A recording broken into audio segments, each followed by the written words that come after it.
ஆவியானவரே, உங்களுடைய பிரசன்னத்தினால் எங்களை நிரப்பும். உங்களுடைய பிள்ளைகள் உங்களுடைய பிரசன்னத்தை இந்த காலை வேளையில் உணரட்டும். ஒவ்வொரு மேலும் உடைய வல்லமை கடந்து வரும்படி நான் செபிக்கிறேன். உடைய அபிஷேக வல்லமை நீர் ஊற்றுவீராக, அக்னி ஊற்றுவீராக, நிறைவான ஆசீர்வாதத்தை கட்டளையிடுவீராக. Thank you, Lord. Thank you, Holy Spirit. இந்த காலை வேளையில் இது இறங்க வேண்டும். உடைய பிள்ளைகளை நிரப்ப வேண்டும். உடைய பிரசன்னத்தினாலே ஒவ்வொருவரையும் ஆட்கொள்ளும்படி ஆட்சி. Thank you, Lord. Please, we need your presence in this place.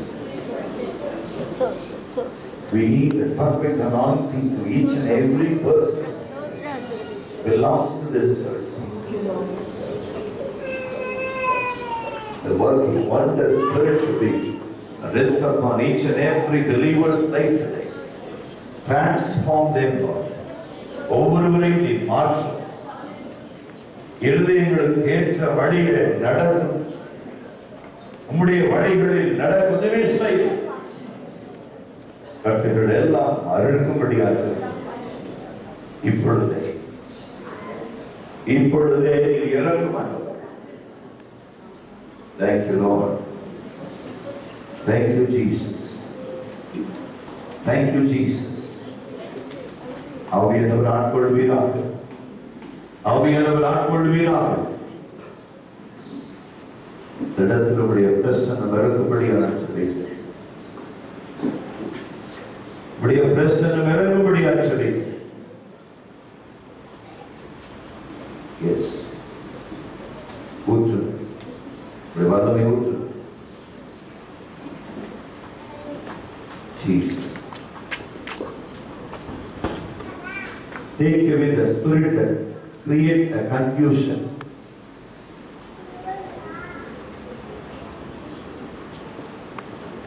The spirit that working disturbing the spirit, it should come out in the name of Jesus. இயேசுவின் நாமத்தினாலே இப்பொழுதே உடைய பிரசன்னம் இந்த இடத்தில் இறங்குவதாக. இறங்குவீராக, இறங்கட்டும். உடைய வல்லமை இறங்கட்டும். ஆவியானவர் இறங்குவீராக. ஒவ்வொருவருக்கும் உடைய வல்லமை இறங்கும்படியாக செபிக்கிறேன். Jesus, Jesus, Lord, your spiritually take control each and every believer this morning. ஆட்கொள்வீராக, ஆட்கொள்வீராக. நீங்க பொறுப்பெடுத்துக் கொள்ளும் வழி நடத்தும். இயேசு கிறிஸ்துவின் வெளியேறும் நாமத்தில் ஜெபிக்கிறோம் பிதாவே. ஆமென். Please be seated.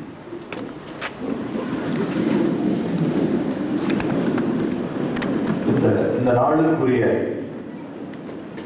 வேத பகுதி நாம் வாசிக்கும்பதாக இந்த நாளில் நம்ம கொடுத்த ஒரு வாக்குத்தத்தம். Daily readings, Acts chapter 18 verses 10. அப்போஸ்தலர் 18:10 என்ன சொல்லுகிறது? இந்த நாளிலே நான் உன்னுடனே கூட இருப்பேன், உனக்கு தீங்கு செய்யும்படி ஒருவனும் இந்த சபைக்கு மேல் கை போடுவது. ஏன் அப்படி நடக்கணும்? இன்றைக்கு வேத பகுதி 46ஆம் சங்கீதம் முதல் வசனம். ஏன் அப்படி யாரும் உங்களுக்கு விரோதம் எழுத முடியாது? கர்த்தர் பலனும் அடைக்கலமும் ஆபத்து காலத்தில் அனுகூலமான துணையுமாயிருக்கும். கர்த்தரின் பலனின் அடைக்கலமாயிருக்கிறார். அப்படி ஒரு சபையினுடைய ஒரு எதிர்பார்ப்புகள் காணப்படுகிற பொழுது இதை பாருங்க, இதை மூன்றை நீங்க துவக்கமா வச்சுங்க. அப்போஸ்தலர் 18:10, சங்கீதம் 46:1. இன்னைக்கு நம்ம தியானிக்க போகிற வேத பகுதி Matthew chapter 16 verses 18. மத்தேயு 16ஆம் அதிகாரம் 18ஆம் வசனம்.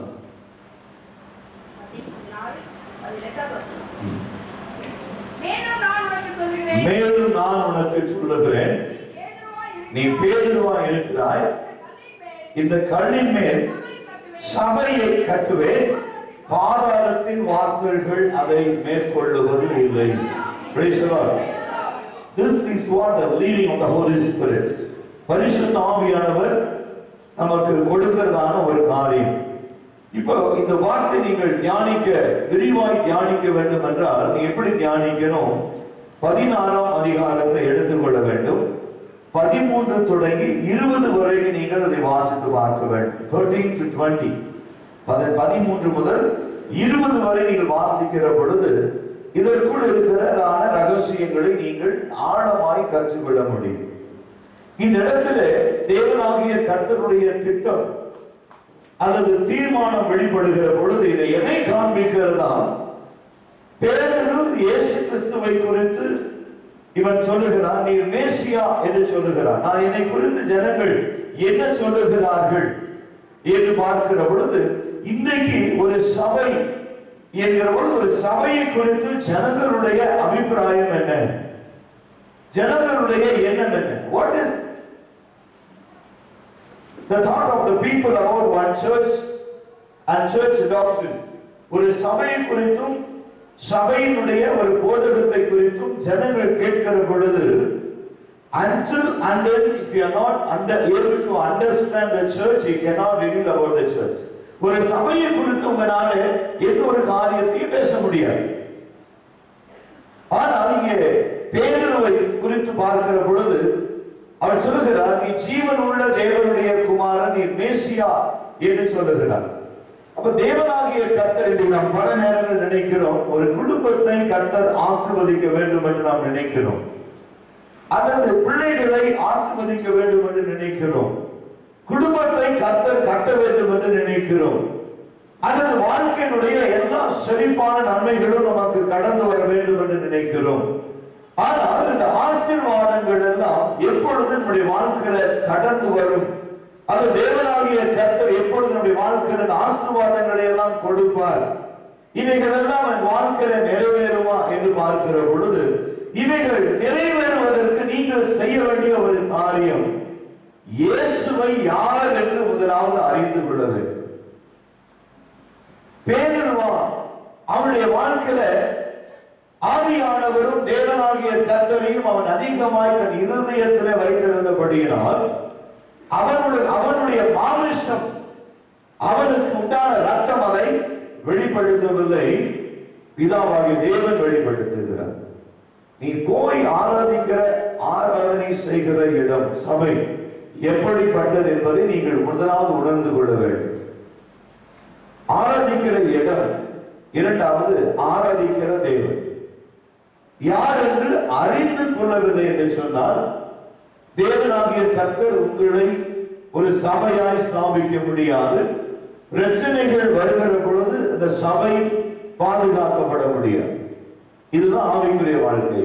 But each and every person having a desire to construct a church, not their willing, but will of God.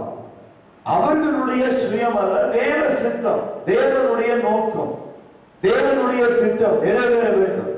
அப்போ இந்த பேதுருவை பொறுத்த வரைக்கும் பேதுரு என்ன நினைக்கிறார்? இந்த மேசியா என்று சொல்லுகிற பொழுது, மேசியாங்கிற வார்த்தைக்கு ரட்சிப்பு என்ற அர்த்தம், சால்வேஷன் என்ற அர்த்தம். அப்ப அதை யோசித்து பார்க்கிற வாழ்க்கையில் அதை யோசித்து பார்க்கிற பொழுது, தேவனாகிய கர்த்தர், பிதாவாகிய தேவன் இவருடைய வாழ்க்கையில, பேதுரு வாழ்க்கையில தம்முடைய ரட்சிப்பின் திட்டத்தை வெளிப்படுத்துகிறவராய் இருக்கிறார். God revealed the plan of salvation revealed to Peter's life. Often we say about church or assembly. What is assembly? What is church? It is not a people meeting the place.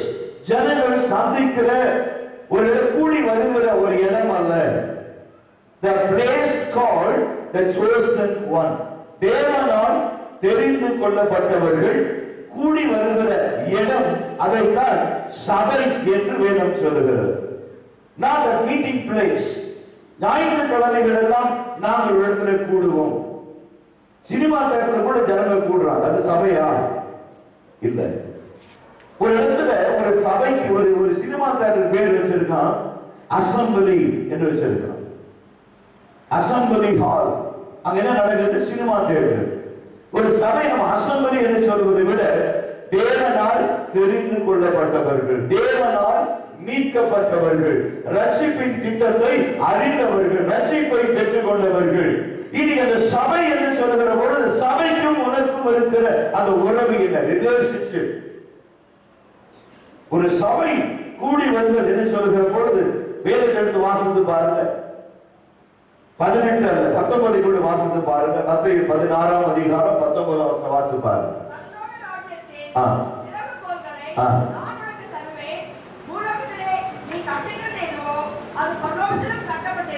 உண்மையே சபையை கட்டுவேன் முதல்ல. அடுத்தது பரலோகத்தில் என்ன சொல்றாரு? இனி நம்முடைய வாழ்க்கையுடைய கையில கொடுக்கப்பட வேண்டிய, பெற்றுக் கொள்ளப்பட வேண்டிய ஒரு கோல், அது எதை தர போதா? பரலோக ராஜ்யத்தின் திறவுகோல். அப்படின்னா nothing but word of God. The key everybody having that. எல்லாருமே அந்த சாவி இருக்கு. ஆனா எவ்வளவு பேர் அதை யூஸ் பண்றோம்? அந்த கீ எவ்வளவு பேர் யூஸ் பண்றோம்? பரலோகத்தின் திறவுகோலை நான் உன் கையிலே கொடுக்கிறேன். பூலோகத்தில் நீ கட்டுகிறது எதுவோ அது பரலோகத்திலும் கட்டப்பட்டு இருக்கும்.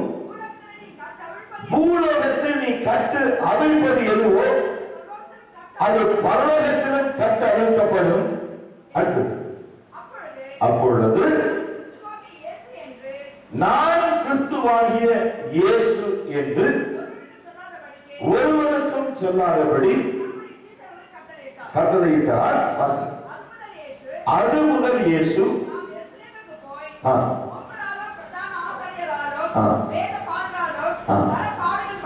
பல பாடுகள் பட்டு கொலை வந்து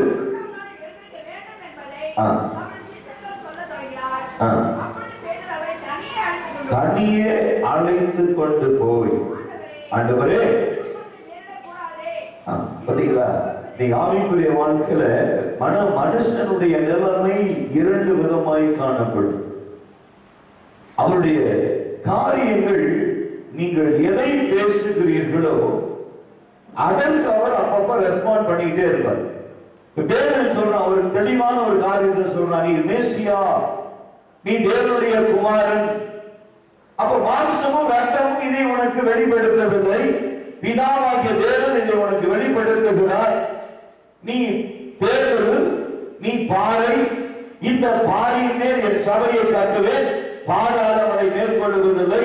இதோ பரலோகத்தின் திறவுகோலை நான் உனக்கு கொடுக்கிறேன். பூமியின் எதைகளை கட்டுவாயோ அது அங்கு கட்டப்படும், பூமியின் எதை அவிழ்ப்பாயோ அது அங்கே அவிழ்க்கப்படும் என்று சொல்லி முடித்த உடனே இயேசு நம்முடைய பாடுகளை குறித்து ஜனங்களுக்குள்ளே, சீசர்களுக்குள்ளே விரிவாய் சொல்லுகிறார். ஏன்னு சொன்னா, பல நேரங்களிலே ஜனங்களுடைய வாழ்க்கை மற்றவர்களை சார்ந்திருக்கிற ஒரு வாழ்க்கை, ஜனங்களுடைய வாழ்க்கை மற்ற சூழ்நிலைகளை சார்ந்திருக்கிற வாழ்க்கை, ஜனங்களுடைய வாழ்க்கை இடத்திற்கு தகுந்தவாறு, சூழ்நிலைக்கு தகுந்தவாறு மாற்றிக் கொள்ளுகிற ஒரு வாழ்க்கை. ஆனால் இயேசு என்ன நினைக்கிறார்? ஒரு மனுஷன் தேவனாகிய கர்த்தர் எதை அவனுக்கு வெளிப்படுத்துகிறாரோ அதை முடிவு பரியந்தம் தன் இருதயத்திலே வைத்து காத்துக் கொள்ளுகிறவனாய், இருதயத்திலே வைத்து அதற்காக செபிக்கிறவனாய், இருதயத்திலே வைத்து அதை நிறைவேற காத்திருக்கிறவனாய் செய்கிறவன் அல்லாமல் வேறு எந்த மனுஷனும் தேவ ராஜ்யத்திற்கு சொந்தமானவன் அல்ல. அப்படி மனுஷனுடைய மனநிலைமை ஒவ்வொரு சூழ்நிலைகளிலும் மாறிக்கொண்டே இருக்கிறதை நாம் அங்கு பார்க்கிறோம்.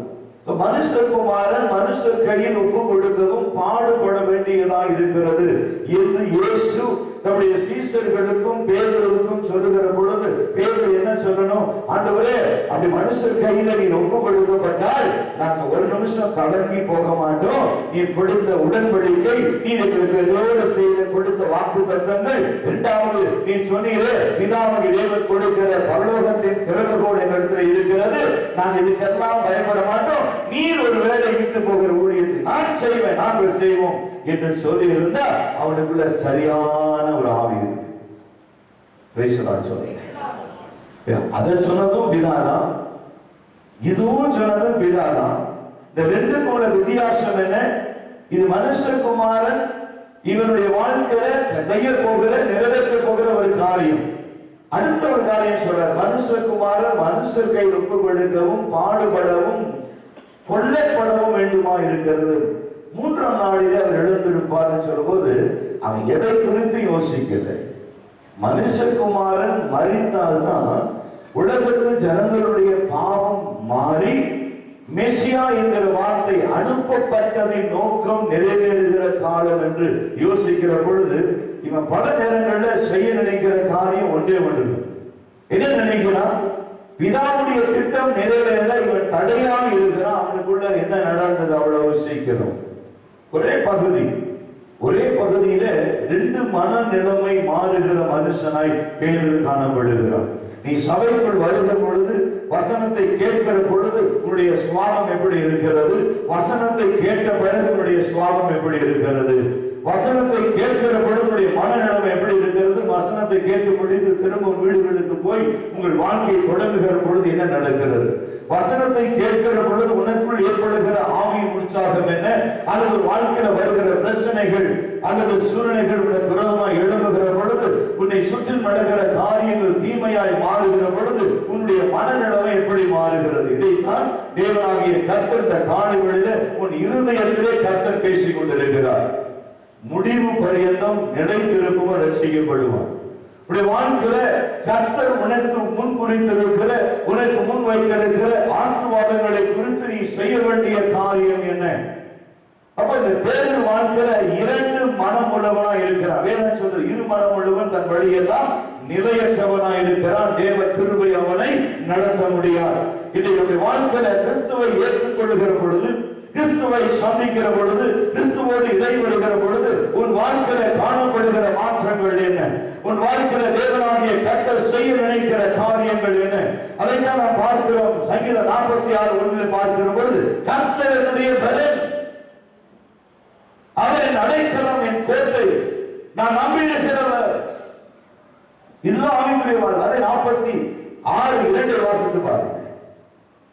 verses 46-2 சங்கீதம் 46:2. ஆகையால் என்ன நடந்தாலும், அவ்வளவுதான், முடிஞ்சு போச்சு. என்ன நடந்தாலும், பிரச்சனையா, போராட்டமா, வியாதியா, கஷ்டமா, கண்ணீரா, என்ன நடந்தால், பூமி நிலை மாறினாலும், பருவதங்கள் இடம் பெயர்ந்தாலும், அடுத்த சொல்றார் தாவீது, ஜனங்கள் அல்லது ஜனங்கள் கொந்தளித்து பொங்கி பருவதங்கள் அழிந்தாலும் நாங்க பயப்பட மாட்டோம். பேதுரு எதற்காக இந்த வார்த்தையை சொல்லுகிறான் பாருங்க. 16ஆம் அதிகாரம் 18ஆம் வசனம் தொடங்கி 13 வாசித்து பாருங்க. அதுக்கும் சங்கீதத்துக்கும் ஒரு கனெக்ஷன் இருக்கு. பயப்பட மாட்டோம். ஏன் பயப்பட மாட்டோம்? அப்போஸ்தலர் 18:10 சொல்றாரு. என்ன சொல்றாரு? I am with you always. பேதுரு கூட இருக்கிறார். கிறிஸ்து பேதுருவோடு இருக்கிறார். I am with you. நான் உங்களோடு கூட இருக்கிறேன். உனக்கு தீங்கு செய்யும்படி ஒருவரும் உன்மேல் கை போடுவதில்லை. இந்த பட்டணத்தில் என்னை காக்கும்படிக்கு நான் அநேகரை ஏற்படுத்தி வைத்திருக்கிறேன். நீ பாத்தீங்கன்னா ஒரு சபை ஆராதனை இருக்கிறதான ஒரு சூழ்நிலை கூட ஜனங்களுக்குள்ளே புரிந்து கொள்ள முடியாத ஒரு நிலைமை இருக்கு. ஒரு சபை ஆராதனை, ஒரு சபை ஆராதனைக்கு வர்றது ஞாயிற்றுக்கிழமை ஒரே ஒரு நாள். மற்ற நாட்கள் செவ்வாய்க்கிழமை வரவங்களை பத்தி பேசல, சனிக்கிழமை வேத பாடத்துக்கு வரவங்களை பத்தி நான் பேசல. ஞாயிற்றுக்கிழமை ஒரே ஒரு நாள் நம்ம தேவனை ஆராதிக்கும்படிக்கு, அதாவது செவ்வாய்க்கிழமை வர்றவங்க சனிக்கிழமை வர்றவங்களை பத்தி நான் சொல்லல. அவங்களுக்கு நேரம் தேவன் கொடுத்திருக்கிறார். இன்னும் வளர வேண்டும் என்கிற வாஞ்சை இருக்கிறவங்க மட்டும் வராங்க, மற்றவங்களுக்கு சொல்ல மாட்டோம். ஆனா ஞாயிற்றுக்கிழமை என்பது இது it is a tradition, not only tradition, it is needed in every Christian life. அந்த ஞாயிற்றுக்கிழமை கூட இந்த வாக்குத்தத்தங்களை எடுக்க முடியுமா? இதை சொந்தமாக்க முடியுமா? என்ன கேரள வாசம், என்ன வாசம்? உன்னோடு கூட இருக்கிற, நீ பயப்படாத, உன் கூட இருக்கிற, உனக்கு தீங்கு செய்யும்படி ஒருவனும் உன் மேல கை போடுறதில்லை. இது யாருக்கு யார் சொல்றா? யாருக்கு யார் சொல்றா? அதை எடுத்துக்க. நீ ஆவிக்குரிய வாழ்க்கையில அதை எடுத்துக்கொள்வோம். இப்ப நான் சொல்றா எனக்கு தேவன் எடுத்திருக்கிறார். ஏன்னா அந்த நம்பிக்கையிலே நான் வந்து அமர்ந்து கொண்டிருக்கிறேன், எதிர்பார்ப்போடு வந்திருக்கிறேன். கர்த்தருடைய ஜனங்களுக்கு தேவனாகிய கர்த்தர் கொடுக்கிறதான ஒரு வல்லமையான வாக்கு தத்துவம், தெளிவான ஒரு திட்டம். இந்த பட்டணத்துல உனக்கு நான் அநேகரை ஏற்படுத்தி இருக்கிறேன், உனக்கு விரோதமே ஒருவனும் கை போட முடியாது. ஆகையால் நீ எந்த சூழ்நிலையை கண்டு நீ பயப்படாது. என்னை கொண்டு போய் அழிச்சாலும் சரி, என்னை கொன்று போட்டாலும் சரி, என்னை அடக்கம் பண்ணினாலும் சரி, அவர்களால் என்னை அதுக்கு மேல ஒண்ணும் செய்ய முடியாது, நான் எழுந்து வருவேன். அப்படிங்கும் போது பேதுரு வந்து இயேசு கிறிஸ்துவை பாதுகாக்கிறவனாய், இயேசு கிறிஸ்துவுக்கு ஆலோசனை சொல்லுகிறவனாய், he tried to counsel Christ that should not happen which God already planned about Christ. கிறிஸ்துவை குறித்து பிதாவாகிய தேவன் நிறைவேற்றின திட்டங்கள் நிறைவேற கூடாது என்று சொல்லி பேதுரு இயேசுவுக்கு தடையாக இருக்கிறார். பேதுருவுக்குள் இருக்கிற ஆவி என்ன ஆவி? சில நிமிஷத்துக்காக பேசின வார்த்தை, இது மெசியா என்று சொன்னால் இது ஓர் ரத்தமும் மாம்சம் வெளிப்படுத்த பிதாவுடன் வெளிப்படுத்தி இருக்கிறார். அப்ப ஆவிக்குரிய வாழ்க்கையில இரு நிலைமை இருக்கவே கூடாது, இரண்டு மனம் இருக்கவே கூடாது. அதான் சொல்றார், மேசை கூட ரெண்டு மேசை இருக்க கூடாது. ஒரு வேலைக்காரன் இரண்டு எஜமானுக்கு வேலை செய்ய முடியாது. வேதம் சொல்றது, ஒருவனை பகைத்து இன்னொருவரை நேசிப்பான். இரண்டு, ஒரு எஜமானுக்கு நிறைய வேலைக்காரன் இருக்கலாம் பாருங்க, ஆனா ஒரு வேலைக்காரனுக்கு ரெண்டு எஜமான் இருக்க முடியாது. காரணம், தேவனுக்கும் உலகத்திற்கும் உலக பொருளுக்கும் உங்களாலே ஊழியம் செய்ய முடியாது என்று வேதம் சொல்லுகிறது. ஆகையால் நீங்கள் எஜமான் யார் என்று தீர்மானிங்க, அவருக்கு வேலைக்காரனா இருங்க. உனக்கு ரெண்டு எஜமானை உனக்கு ஏற்படுத்திக் கொள். That means you cannot serve two masters. ரெண்டு சபை இருக்க முடியாது, ரெண்டு ஊழியக்காரர் இருக்க முடியாது உங்க வாழ்க்கையில. ஏன்னா இந்த ரெண்டு பேர்ல எப்படின்னா, இவர் பரவாயில்ல, இவர் சும்மா இருக்கு. You cannot judge anyone. The doctrine which given by God, the revelation given by the Holy Spirit, பரிசுத்த ஆவியானவர் சபைக்கு சொல்லுகிறதை காதுள்ளவன் கேட்க வேண்டும். இன்னைக்கு கர்த்தர் நம்மை மறைத்து பேசிக் கொண்டிருக்கிறார். கர்த்தருடைய திட்டம் சபைக்கு நேராக வெளியேறமாகி கொண்டிருக்கிறது. தேவ நோக்கம் சபையில நிறைவேறிக் கொண்டிருக்கிறது. உன்னுடைய வாழ்க்கையில கர்த்தர் உன்னை கொண்டு பெரிய காரியம் செய்கிறார் என்பது தேவன் எனக்கு வெளிப்படுத்தின காரியம். எனக்கு நேர்ந்ததை குறித்து நீ கவலைப்படாதே. இயேசு சிலுவை எடுத்துக்கொண்டு கடந்து போகிற பொழுது ஜனங்கள் அவரை பார்த்து கண்ணீர் வடிக்கிறார்கள், இருதயங்களை உடைகிறார்கள். ஆனால் இயேசு சொல்லுகிறார், என்னை பார்த்து நீங்கள் அழ வேண்டாம், நீங்கள் உங்களுக்காக, உங்கள் பிள்ளைகளுக்காக நீங்கள் அழ வேண்டும். யோசிச்சு பாருங்க, இயேசு 10 மணிக்கு வந்திருந்தா எவ்வளவு பேர் பரலோகத்துக்கு போயிருப்பீங்க? 10 மணிக்கு வந்திருந்தா எவ்வளவு பேர் போயிருப்பீங்க? சொல்றாரு, சபை நான் நேசிக்கிறேன், ஞாயிற்றுக்கிழமை வரேன், சபை தொடங்கும் போது எத்தனை பேர் இருக்காங்களோ அவ்வளவு பேரையும் நான் கூட்டிட்டு போறேன் பிதாவேன்னு சொல்லி இறங்கி இருந்தா இன்னைக்கு நீ பரவராஜ்யத்துக்கு வந்திருப்பியா? நெக்லிஜென்ட், நிர்விசாரம், சபையை குறித்த நிர்விசாரம். என்னைக்கு இந்த நிர்விசாரம் இருக்கோ நம்ம தேவ ஆசீர்வாதத்தை பெறவே முடியாது, தேவ வல்லமை பெறவே முடியாது, தேவனுடைய நன்மை நம்ம பெறவே முடியாது. வாசித்து பாருங்க, கலாத்தியர் 3ஆம் அதிகாரம் 4ஆம் வசனம்.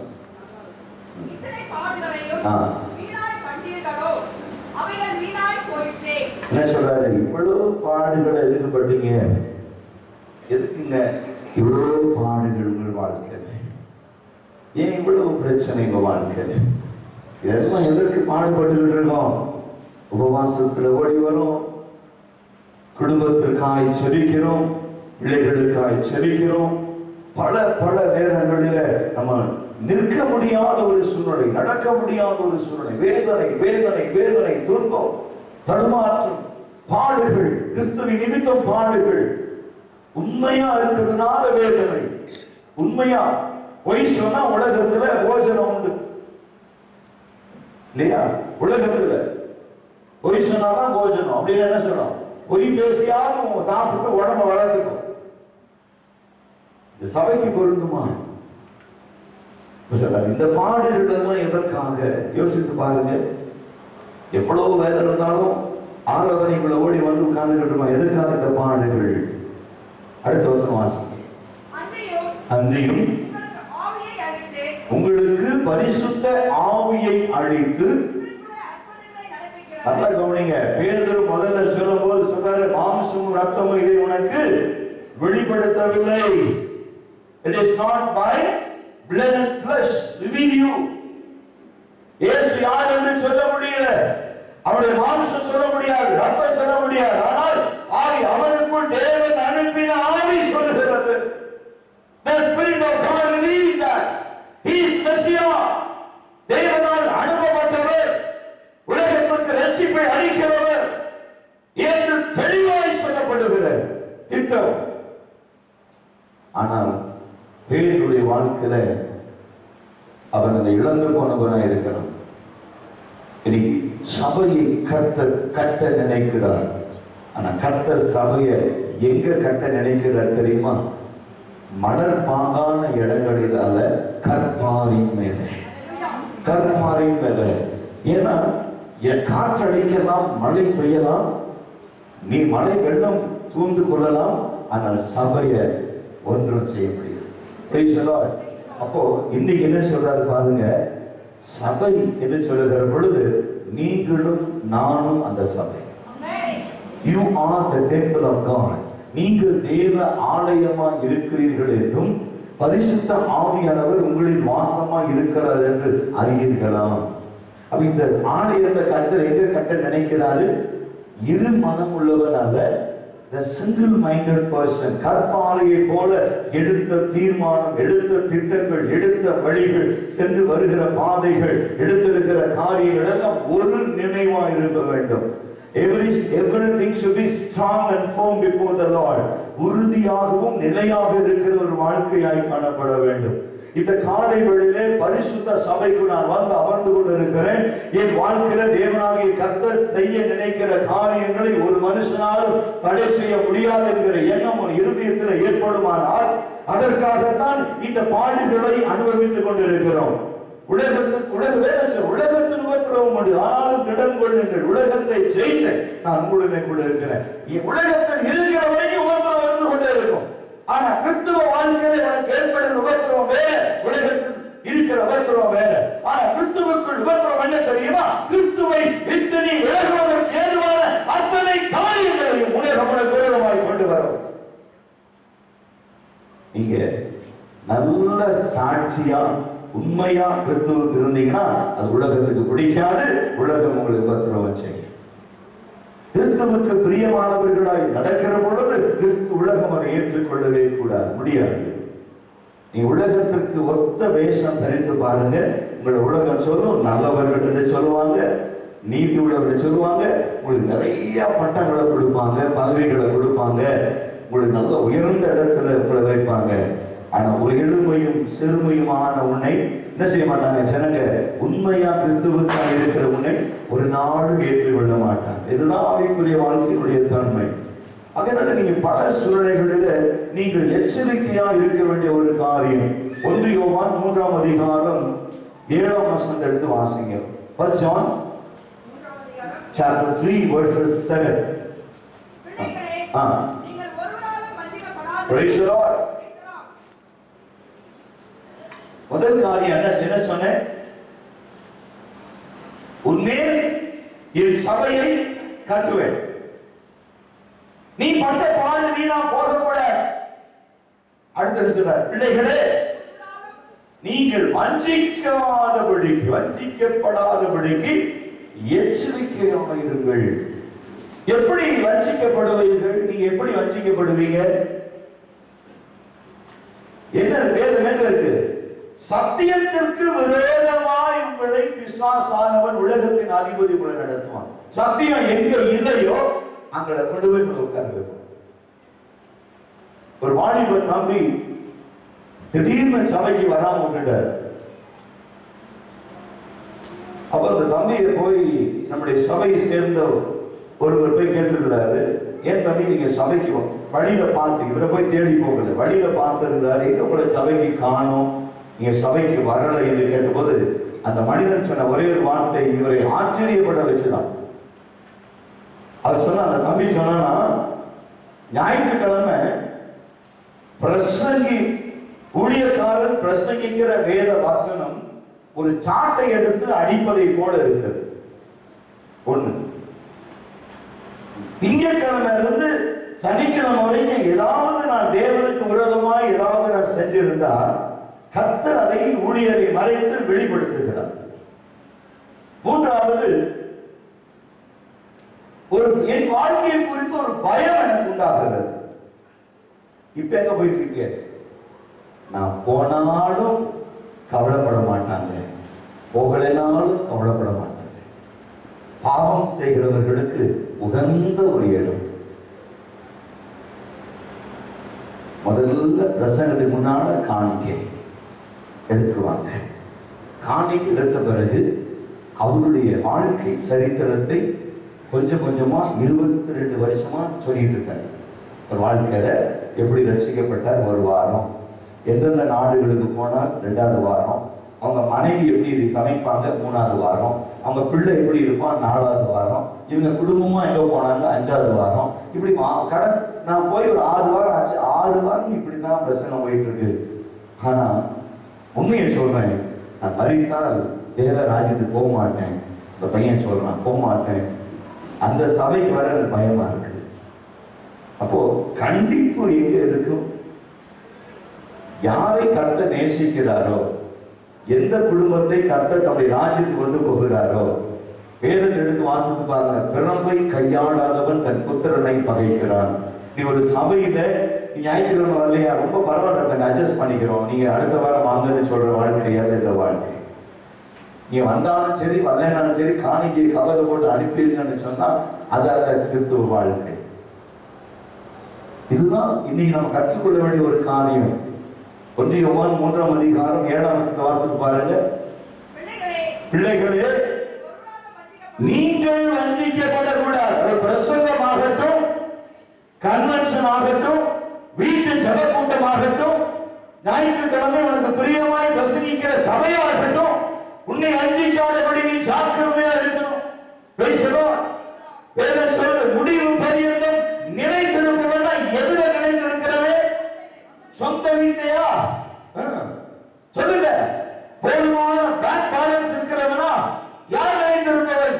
வசனத்துல மழை வந்தாலும் சரி, இன்னைக்கு ஞாயிற்றுக்கிழமை காலை எழுப்பும் போதே பலவீனமா இருந்தாலும் சரி, ஆட்டோக்கு காசு நடந்தாலும் கர்த்தரை தேடுவேன் என்று ஓடி வருகிற அந்த ஜனங்களை கர்த்தர் நேசிக்கிறார். அவன் நீங்கள் உங்களை ஒருவரும் வஞ்சியாதபடிக்கு எச்சரிக்கையாக இருங்கள். அடுத்தது, நீதியை செய்கிறவன் அவர் நீதி உள்ளவராய் இருக்கிறது போல தானும் நீதி உள்ளவர்களாய் இருக்க வேண்டும்.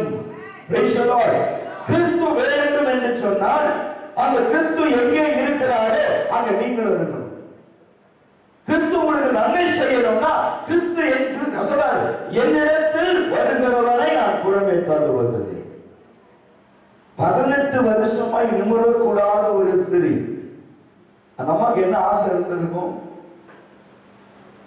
நிமிர்ந்து நடக்கிறவங்களை பார்த்து. அதான் சொல்லுவாங்க எப்போதுமே, நான் பிரசங்கத்திலே சொல்றேன், புது வாழ்க்கையிலே சொல்லுவேன், வெயிலோட அறுவை நிழல்ல தான் தெரியும்னு சொல்லுவேன்.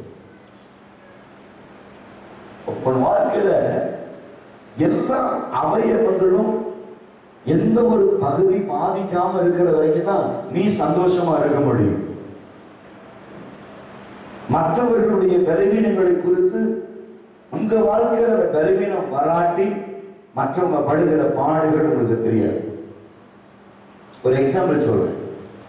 ஒரு ஷிப் பண்றோம், இங்க நின்று பிள்ளைகளோ இல்ல பாஸ்டரோ யாரோ ஷிப் பண்றாங்க. கேட்கும் போது நீ 1000 குறை சொல்லலாம். எதுக்கு? ஆமாங்க, 1000 குறையோட பாடுறாரு, நீங்க வாங்க செய். எவ்வளவு இருக்கும்? 10,000 இருக்கும். என்ன செய்வார்? அவரே better. Should not have any bitterness in your heart. Be better always in God. Criticizing, மற்றவர்களை குற்றப்படுத்துகிற ஆவி, மற்றவர்களை குறித்த எரிச்சல் உள்ள ஆவி. கிறிஸ்துவின் சிந்தை உங்களுக்குள்ள இருந்துச்சுன்னா எந்த காரியம் என்ன நீ நல்ல பிரசங்கியாயா அப்படின்னு கேட்டீங்கன்னா நான் சொல்லுவேன் இல்லை. I'm learning even today. I'm learning to preach. I'm learning to preach. நீ காலைல உட்கார்ந்து ஆவியானோட கேட்டேன், என்ன ஆண்டவரே சபைக்கு பேசணும்.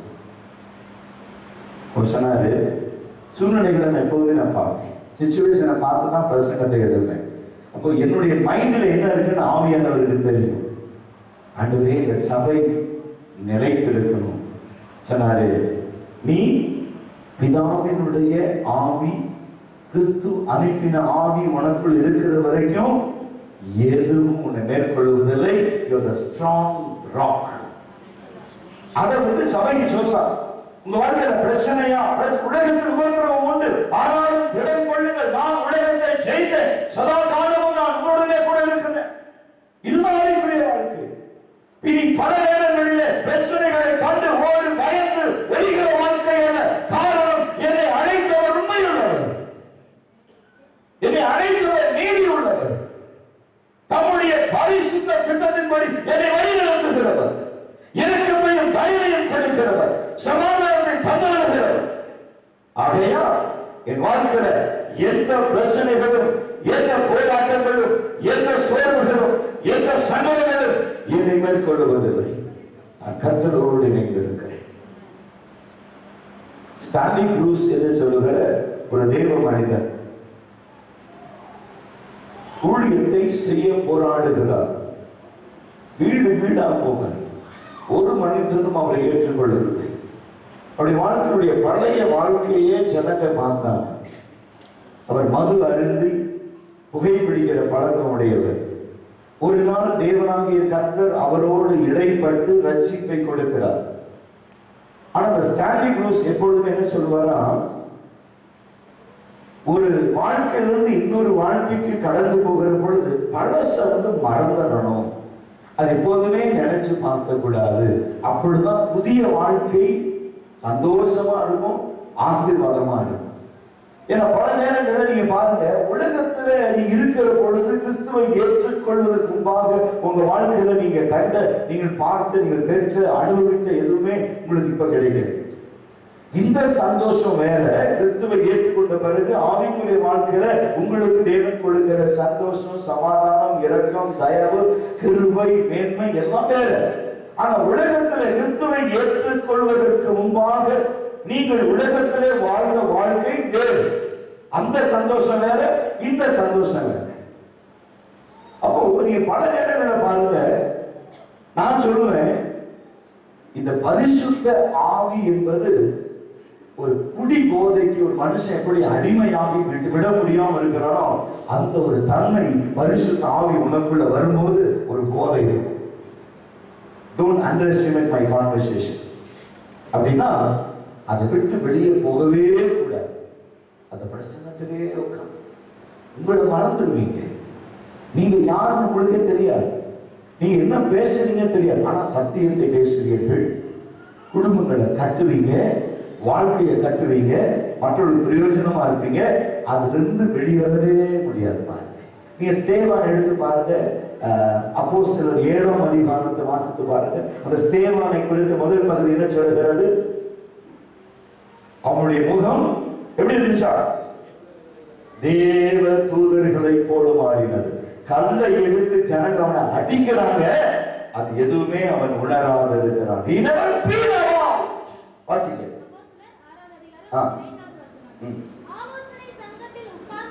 ஆலோசனை சங்கத்தில் உட்கார்ந்திருந்த அனைவரும் யார் மேல? பரிசுத்த ஆவியை பெற்றிருந்த ஸ்தேவான் மேல் கண்ணோக்கமாயிருந்து அவன் முகம் தேவ தூதனுடைய முகத்தை போல் இருக்க இருக்கிறதை கண்டு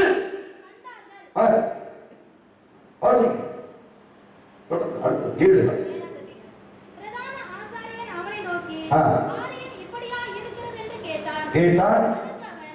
சகோதரரே, பிதாக்களையும் கேளுங்கள். நம்முடைய பிதாவாகிய ஆபிரகாம் கானானிலே குடியிருக்கிறதற்கு முன்னமே மெசொப்பொத்தாமியா நாட்டிலே இருக்கும் பொழுது கல்தேயருடைய பட்டணத்தில் இருக்கிற பொழுதே அவன் அழைப்பை பெறுகிறான். வாசிங்க. மகிமையின் தேவன் அவனுக்கு தரிசனமாகி நீ உன் தேசத்தையும் உன் இனத்தையும் விட்டு எல்லாத்தையும் விட்டுட்டு நான் உனக்கு காண்பிக்கிற தேசத்துக்கு வா என்று சொன்னார்.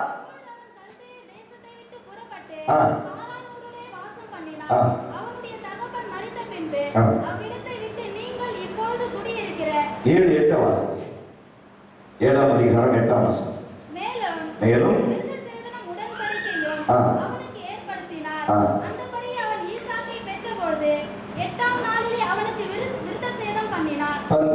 The circumcision, கிறிஸ்துவை ஏற்றுக்கொள்ளுகிற முறைமை, இருதயத்தின் நுனித்தோல் வெட்டி எறியப்பட்ட பிறகு உன் வாழ்க்கையில் 2 சிந்தை வர தேவன் ஒருபோதும் உன்னை அனுமதிக்கவே மாட்டார்.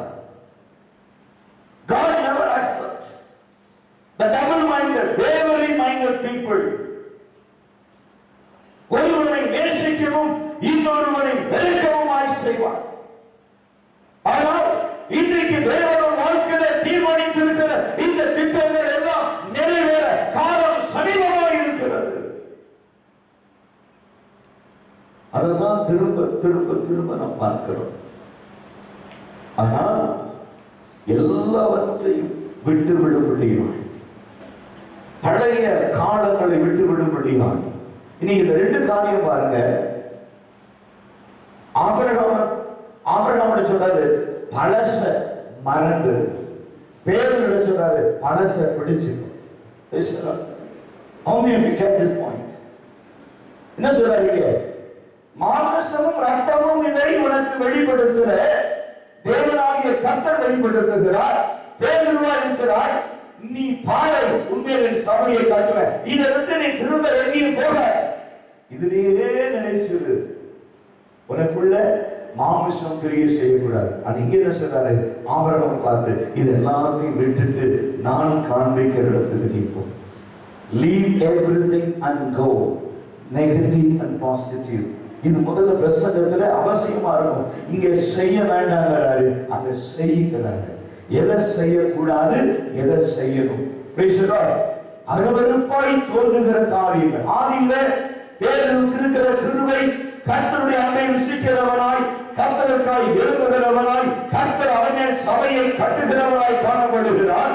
ஆனால் இங்கே ஆபிரகாம் என்பவர் கல்தேயர் பட்டணத்திலே, ஊர் என்கிற தேசத்திலே ஒரு விக்கிரகத்தை செய்கிற தேடாளருடைய மகனாய் இருக்கிற பொழுது அங்கு தேவனாகிய சொல்கிறார், எந்த விதத்திலும் தகப்பனுடைய குணாதிசயம் ஆதி அன்பு உனக்குள் வரக்கூடாது. நீ எல்லாவற்றையும் விட்டுவிட்டு நான் உனக்கு காண்பிக்கிற தேசத்துக்கு போ. அப்ப இந்த கானான் தேசத்துக்குள்ள வருவதற்கு முன்பு ஆபிரகாம் எங்க இருந்தான், எப்படி இருந்தான்? கர்த்தர் சொன்னார் எல்லாத்தையும் விட்டுட்டு வாங்கிறாரு. ஆனா இங்க பேதுரு எல்லாத்தையும் விட்டுட்டு வந்த பிறகு கர்த்தர் ஆவியான தேவன் அவனை கொண்டு வெளிப்படுத்துகிறார். ஆனால் திரும்பவும் அவன் பிசாசினாலே பிடிக்கப்படுகிறான். அப்படி ஆவி கலங்கடிக்கப்படுகிறது. இன்னைக்கு ஆவிக்குரிய வாழ்க்கையிலே 2 மனம் உள்ளவர்களா 2 சூழ்நிலைகளிலே தடுமாறி, அதான் சொல்றாரு, எந்த மட்டும் 2 நினைவுகளோடு கூட குந்தி குந்தி நடப்பீர்கள். You cannot walk in this way. You cannot inherit the promise of God. தேவனுடைய வாக்குத்தத்தங்களை தேவன் நமக்கு கொடுக்கிறதான பெரிதான கிருபையை, பெரிதான ரட்சிப்பை நாம காண முடியாமையே போயிடும். அதற்காக தான் இப்ப இந்த நிலைமையில தான் பாத்தீங்கன்னா ஸ்டான்லி க்ரூஸ் என்ன சொல்றாரு, இந்த காரியங்களை சொல்றாரு பாருங்க. தனிப்பட்ட முறையில வீடு வீடா போறாரு. அவங்க ஜனங்க சொல்றாங்க, ஐயோ இவன் குடிக்காரன், இவன் குடிச்சிட்டு ஒரு நாள் ரோட்டை விழுந்து கிடந்தா நான் பார்த்தேன். ஐயோ இவனுடைய சத்தியமும் வேண்டாம், சாவகாசமும் வேண்டாம். எடுத்துட்டாங்க ஜனங்க. பழைய சுவாபத்தை, பழைய வாழ்க்கையை ஜனங்க தோண்டிட்டு இருந்தாங்க. ஆவியானவர் சொன்னாரு, இங்கிருந்து சில மைல் தூரம் நீ கடந்து போ. அப்ப அவர் சொல்றாரு, ஆண்டவரே நல்லா தெரிஞ்ச இடத்துல தான் ஊழியம் செய்யணும், தெரியாத இடத்துல எப்படி செய்வாங்க, இல்லை நீ போ அப்படிங்கிறார். அவர் அங்கிருந்து சில மைல் தூரம் கடந்து போகிறார். அங்கு அநேக தேவையுடைய மனிதர்களை இவர் பார்க்கிறார். Many people wants many help to the standing groups. உடனே என்ன செய்யறார், அவர் மைண்ட்ல he focused the mind towards God. மனதை கூர்மையாக்குகிறார், மனதை ஒருமனப்படுத்துகிறார். ஜனங்களுடைய தேவைகளை சந்திக்கிறார். ஜனங்களுக்கு என்ன வேணும், எது அவசியம், எது நன்மை, எது இரக்கம், எது தயவு, ஜனங்கள் பார்க்கிறாங்க. ஒரு புது மனுஷன் நம்ம உதவி செய்ய வராரு. இது யாரு? சொல்றாரு, நான் கிறிஸ்துவினால் அனுப்பப்பட்ட அவருடைய ஊழியக்காரர். எனக்கு சொன்ன சரி இருந்துட்டு போ. அப்பப்போ கொஞ்சம் உணவு கொடுப்பாங்க, அப்பப்போ கூப்பிட்டு ஏதாவது ஆலோசனை கேட்பாங்க, அப்பப்போ உதவிகளை கேட்பாங்க. சில நாட்களுக்குள்ள கர்த்தர் அவர் எடுத்து வல்லமையா பயன்படுத்த ஆரம்பிச்சுட்டாங்க. அப்ப இந்த ஜனங்க, அந்த பட்டணத்தில் இருக்கிற ஜனங்க கிறிஸ்துவை சொந்த இரட்சகராக ஏற்றுக்கொண்டுட்டாங்க. அங்க ஒரு கூடி வருது, நாட் a church. ஒரு இடத்துல எல்லா ஜனங்களும் கூடி வந்து இவர் பிரசங்கிக்கிற, இவர் பாடுகிற, இவர் சொல்லுகிற கருத்துக்களை மிகுந்த வாஞ்சையோடு ஜனங்கள் கேட்டுக்கொண்டு இருக்கிறாங்க. அப்ப இந்த பட்டணத்திலிருந்து சில ஜனங்கள் அந்த பட்டணத்துக்கு போகிறார்கள். இந்த ஜனங்களுடைய இருதயம் மாற்றப்பட்டிருக்கிறதை கண்டு, இந்த ஜனங்களுடைய வாழ்க்கை தரத்தை கண்டு அந்த ஜனங்கள் ஆச்சரியப்படுகிறார்கள். நீங்கள் இப்படி கொடூரமான குணாதிசயம் உடையவர்கள், இவ்வளவு மென்மையாய் மாறுவதற்கு என்ன காரணம்? இயேசு. They never mention about the cross. Jesus. அப்படியா? எங்களுக்கும் இயேசு வேண்டும். அப்ப எங்க பட்டணத்துக்கு வாங்க. இயேசுவை குறித்து தெளிவாய் கற்றுக் கொடுக்கிற, இயேசுவை குறித்து தெளிவாய் பேசுகிறவர்கள் இருக்கிறார்கள். நான் அவர்களை உள்ளத்தில் கொண்டு போகிறேன். இப்படி ஊழியம் ஸ்தாபிக்கப்படுகிறது, ஊழியம் நடந்து கொண்டிருக்கிறது. சிலர் காலங்களிலே அந்த பட்டணம் மாத்திரமல்ல, அநேக கிறிஸ்துவை ஏற்றுக்கொண்டு ஒரு உயர்ந்த நிலைமைக்கு வருகிறார். அப்ப ஆவியானவர் சொல்றாரு, இந்த ஊழியத்தை அப்படியே ஜனங்கிட்ட கொடுத்துட்டு வேற ஒரு திட்டத்திற்காக நம்மை அனுப்ப போகிறேன். ஆள் நடமாட்டமே இல்லாத ஒரு இடத்துக்கு நீ போ. சில மாதம் உபவாசம் இருந்து ஜெபம் பண்ண, ஃபாஸ்ட் அண்ட் ப்ரே.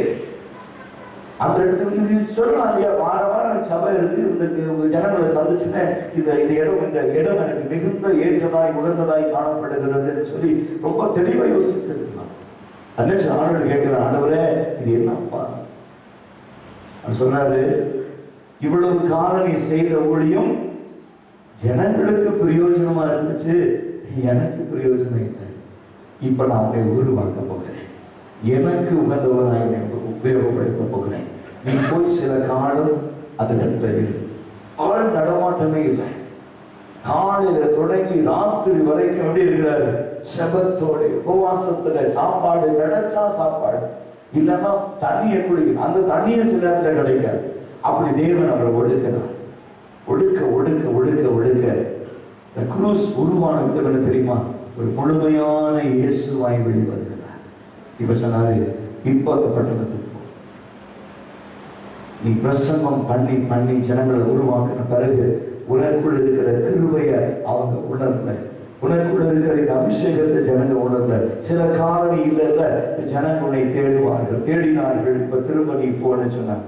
இவங்க போன உடனே எவ்வளவு பெரிய ஒரு மாற்றம். அந்த இடத்துல போன உடனே வல்லமையான காரியத்தை கர்த்தர் செய்ய ஆரம்பித்தார். He proved the ministry of Jesus.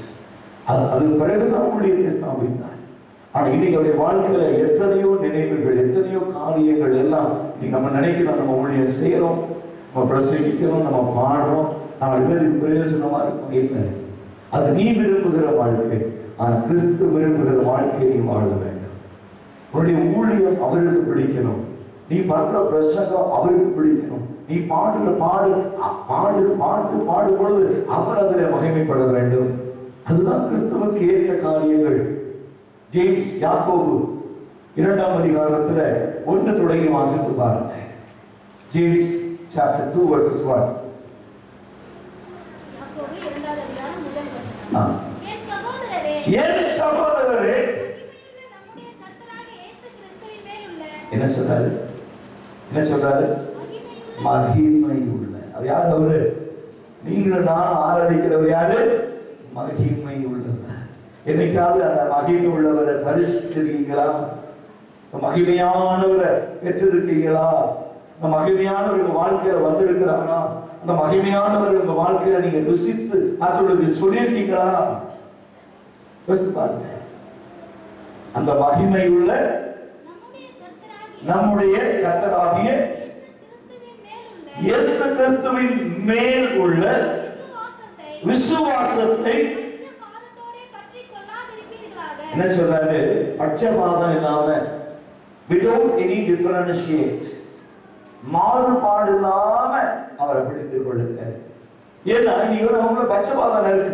எப்படின்னா, ஒரு பிரசங்கத்துக்கு போறோம், ஒரு மீட்டிங், நீங்க வந்து வீட்டுல எனக்கு லீவுன்னு வச்சுங்க, டுடே இஸ் மை ஹாலிடே.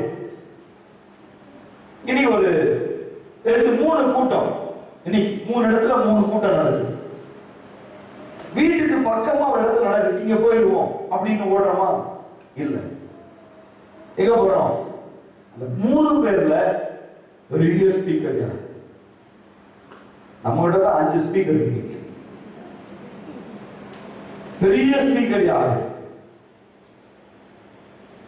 அங்க ஓடுறோம். உன்னை வாழ்ந்து கூப்பிடுறதுக்கும் ஆளுங்க, ஏன்னு கேட்கவும் ஆளுங்க. நீயா போய் உட்கார்ந்து நீயா திரும்பி வரும். சொல்லுங்க, அது எவ்வளவு நெருக்கம், எவ்வளவு இடுக்கண்கள், எவ்வளவு போராட்டம். பாவியை ஒருபோதும் தள்ளாத நேசர் வாயென்று அழைக்கிறார். பாவியை ஒருபோதும் தள்ளாத நேசர் வாயென்று அழைக்கிறார். நினையாத நேரம் மரணம் சந்தித்தால் எங்கு நீ சென்றிடுவாய்?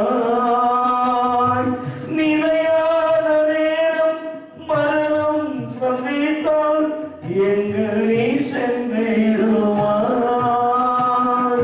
பாவியை ஒருபோதும் தள்ளாத நேசர் வாயென்று அழைக்கிறார். அந்த ஒரு கிருபை உங்களுக்கு எங்க அழைப்பு இருக்கிறதோ அங்க போனதான் உங்களுக்கான காரியத்தை கர்த்தர் ஏற்படுத்துவார். பல நேரங்களில் நான் என்னுடைய ஊழியத்தினுடைய அனுபவத்திலே நான் பார்த்திருக்கிறேன். சிலரை குறித்து கர்த்தர் பேசுவார். ஒரு நாள் இந்த இடத்துல ஒரு கூட்டம் நடக்கிறது. அங்க தேவனாகிய கர்த்தர் ஆவியானவர் பேசுகிறார். இங்கே இருக்கிற ஒரு சகோதரி இருதயத்தில பலவீனத்தோடு வந்திருக்கிறார்கள், நான் அவர்களை குணமாக்குகிறேன் அப்படின்னு சொல்றாரு. இது நீங்க எங்கிட்ட கேட்டீங்கன்னா, இது எப்படி உங்களுக்கு தெரியும் பாஸ்டர்? அந்த அம்மா அந்த சிஸ்டருடைய முகத்தை காண்பிச்சாரா, இல்ல அந்த சிஸ்டர் ஏற்கனவே சொன்னாங்களா? சரி, எப்படி அவங்களை கூப்பிட்டீங்க, எப்படி சொன்னீங்க அப்படின்னு சொன்னா எனக்கு தெரியாது. நான் பிரசங்கித்துக் கொண்டிருக்கிறேன். The Holy Spirit interrupt and revealing these things. சரி, அவன்கிட்ட மைக்க கொடுங்க, அவங்க என்ன சொல்றாங்க கேட்கலாம் என்று கேட்கும்போது அவங்க சொல்றாங்க, நான் 15 வருஷமா என்னுடைய இருதய பலவீனத்திற்காக நான் மருந்து மாத்திரைகள் சாப்பிடுகிறேன். இந்த காலை I fed up of having medicines. மாத்திரை சாப்பிட்டு சாப்பிட்டு சாப்பிட்டு போதும்னு ஆயிடுச்சு. இன்னைக்கு ஒரு தீர்மானத்தோடு அவர்கள் நான் சொன்னேன், அப்பா நீங்க ஊழியரை மறைச்சு பேசி எனக்கு விடுதலை கொடுங்கன்னு கேட்டேன். இனி நான் ஊழியர்களை சொல்லணும், நான் மாத்திரை சாப்பிடக்கூடாதுன்னு இன்னைக்கு காலையில ஒரு திட்டத்தோடு நான் வந்தேன். அதே நான் தான் அப்படின்னு பேசுறேன். அவங்க ஆராதிக்கிற தேவன், நான் ஆராதிக்கிற தேவன், 2 பேரும் ஒருத்தர் சந்திக்கிறாங்க. ஏன்னா ஒரே தேவன். சொல்லுங்க. அப்ப இதுதான் கிருபை.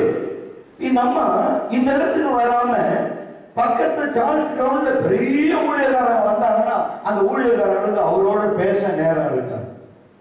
எப்போதுமே ஜனங்க கூட்டமா இருப்பாங்க பாருங்க. சரியா? இயேசுவை சுத்தி நிறைய ஜனங்கள் இருந்தா என்ன செய்வீங்க? உங்களை பார்த்து, ஓ சிஸ்டர் வாங்க வாங்கன்னு கூப்பிட்டாரா? 12 வருஷமாய் பெரும்பாடோட சிறிய பார்த்து கூப்பிட்டாரா? இயேசு கூப்பிட்டாரா? எல்லாம் தள்ளுங்கப்பா, ஒரு சிஸ்டர் 12 வருஷமா பெரும்பாடோட என்ன பார்க்க வந்திருக்கிறாங்க, தள்ளுங்கப்பா அப்படின்னாக்கா, வஸ்திரத்தை தொட்டதை கூட இருந்த சீஷர்கள் கூட அறியல. என்னை தொட்டது யார்? அது இயேசு. இங்க போய் சொல்லி பாருங்க, பெரிய கூட்டத்துல சட்டையை பிடிச்சிடுங்க, பிடிச்சு ஒரு தள்ளுனா நீங்க வீட்டுக்கு வந்து விழுந்துடலாம். சட்டை கிட்டலாம் தொட முடியாது, கிட்டே போக முடியாது. ஏன் அப்படி?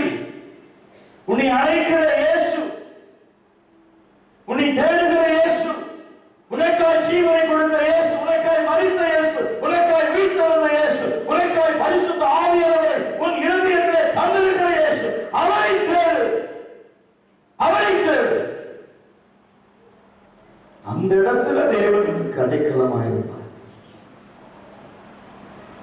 நீர் வீட்டுக்கு வர பாத்திரனால ஒரு வார்த்தை சொல்லும், ஒரு வார்த்தைக்கு அவ்வளோ வல்லமை இருக்குன்னு சொல்லி இயேசுவை குறித்து அறிந்தவன், இயேசுவை குறித்து தெரிந்தவன் அந்த 100க்கு அதிபதி.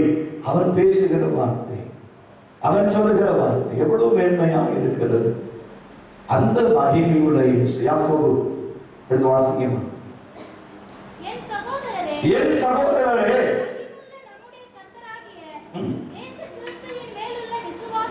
கிறிஸ்துவின் மேலுள்ள விசுவாசம். நீங்க என்ன சொல்ற? நீங்க ஆவியானவர் இந்த காலைகளிலே உங்களுக்கு சுகம் வேணுமா?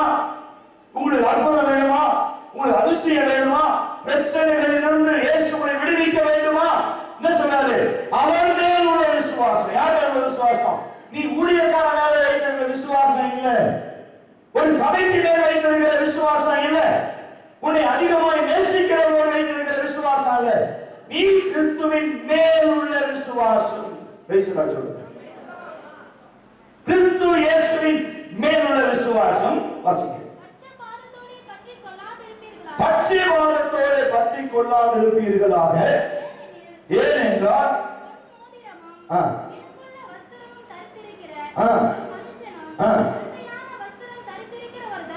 தரித்திரனும் ஆலயத்திற்கு வருகிற பொழுது நீ யாரை வரவேற்கிறாய்? நீ யாரை பார்க்கிறாய்? யாருக்கு முக்கியத்துவம் கொடுக்கிற? ஒரு சபையில எல்லா ஜனங்களுமே தேவனுடையவர்கள் தான். நீங்க ஒருவேளை அப்படி நினைச்சீங்கன்னா அது உங்களுடைய தவறான எண்ணம். அப்படி நினைச்சீங்கன்னா அந்த எண்ணம் தவறான எண்ணம். இந்த இடத்துல we don't have partiality. பணக்காரங்க ஏழைங்கிற அந்த எண்ணம் கிடையாது. படிச்சவங்க படிக்காதவங்க அந்த எண்ணம் கிடையாது. இவங்க சொந்த வீடு பெரிய பெரிய வீடு வச்சுக்கோங்க, அந்த எண்ணம் கிடையாது. இவங்களுக்கு வீடே இல்லை, அவங்க வீடு போகக்கூடாது இல்லை. உனக்கு ஒரு பிரச்சனைன்னு சொல்லி நீ கூப்பிட்டா நான் நினைப்பேன் அடுத்த நிமிஷம் நீ எனக்கு வேண்டியது நான் உன்னை பார்க்கிற பொழுது ஒரு ஆத்மாவை தான் பார்க்கிறேன் அல்லாமல் I never see the outward of your appearance. உன் வெளி தோற்றத்தை பார்த்து தீர்ப்பு செய்கிறவன் அல்ல. தேவ ஆவியானவர் ஆதி தொடங்கி இன்றைக்கு வரைக்கும். ஒருவேளை நீ நினைக்கலாம் இந்த சபைக்கு நமக்கு ஒரு என்னைக்கும் ஐஸ்வர்யம் வேணும்னு நினைச்சிருந்தா, தரித்திரர்கள், கஷ்டப்படுறவங்க, ஹவுஸ்மேட், வீட்டு வேலை செய்கிறவங்க பின்னால் நம்ம போயிருக்கவே வேண்டும்.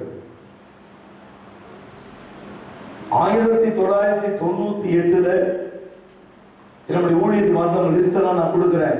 இன்னைக்கு போய் அவங்க என்னுடைய விசிட்டிங் கார்டு எடுத்து போய் கொடுத்துட்டு கேளுங்க, பிரதர் தெரியுமான்னு கேளுங்க. பிரதருக்கு உங்களுக்கு என்ன ரிலேஷன்ஷிப்னு கேளுங்க. உங்க வாழ்க்கையில பிரதர் மூலமாய் நடந்த அற்புதங்கள் என்னன்னு கேளுங்க. அவர் மூலமாய் நடந்த அதிசயங்கள் என்னன்னு கேளுங்க.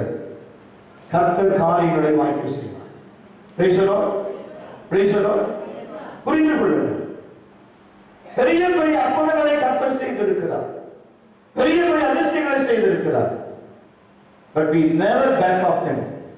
என் வேலை ஜெபிக்கிறது, அவங்க வேலை கிறிஸ்துவை ஏற்றுக்கொள்வது. என் வேலை முடிஞ்சிச்சு, நம்ம வந்து முடிவு பரியந்தம் நிலைத்திருப்பவன், கிறிஸ்துவில் நிலைத்திருப்பவன் ரட்சிக்கப்படுவார்.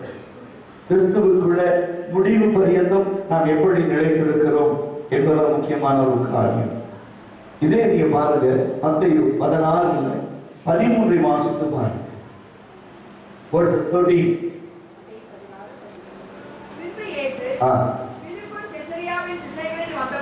திசைகளில் வந்த பொழுது மனுஷகுமாரனாகிய என்னை ஜனங்கள் யார் என்று சொல்லுகிறார்கள்? அதற்கு அவர்கள் எலியா என்றும் பாருங்க, ஜனங்களுக்குள்ளே அநேக இருதயத்திலே காணப்படுகிற காரியங்கள். இது பாத்தீங்கன்னா அவனுடைய இருதயத்திலே தோன்றுகிற காரியம். It is happened in their heart. அதுக்காக தான் பல நேரங்களில் ஆவிக்குரிய பிரகாரமாய் நாம் பார்க்கிற பொழுது ஒரு சபையை குறித்தோ அல்லது ஒரு பிரசங்கத்தை குறித்தோ அல்லது ஒரு ஊழியர்களை குறித்தோ நாம் பேச நினைக்கிற காரியம் என்னவென்று தெளிவாய் புரிந்து கொள்ள வேண்டும்.